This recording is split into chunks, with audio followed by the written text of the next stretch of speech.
না হয় কি আছে কি নাই বিভিন্ন হাজিরিন যার যার আঙ্গিকে সে মাহফিল দোয়া তালিম তালকিন বিভিন্নভাবে করছে, কিন্তু ওয়াজ নসিহাত কিসের জন্য বলুন? কিসের জন্য? আমলের জন্য।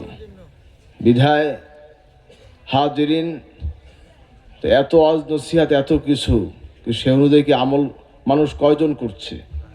কি ভাই, সে অনুযায়ী কি আমলের ফলাফল কি ভালো আসতেছে? হাজিরিন, যদি আমলওয়ালা লোক বাড়ে, আমলওয়ালা তৈরি হয়, তাহলেই সফলতা। হাজিরিন, রোগ কোথায় সেটা এখন বের করতে হয়, আছে কি নেই।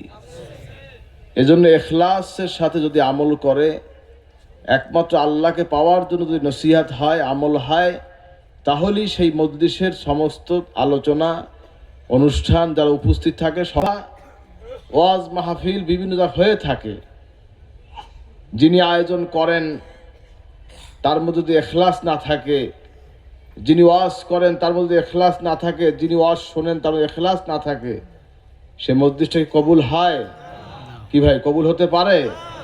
ইখলাস যদি থাকে তাহলেই সেটা কবুল হয়, বলেন না সুবহানাল্লাহ। এজন্য আমাদের সকলকে যারা আয়োজন করবে তাদের মধ্যে খুলুসিয়াত থাকতে হবে, ইখলাস থাকতে হবে।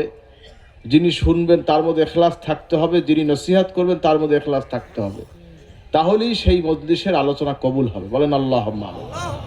আল্লাহ পাক যেন আজকে আমাদের মজলিসকে ইখলাসের সাথে কবুল করে, আল্লাহুম্মা আমিন। হাজিরিন,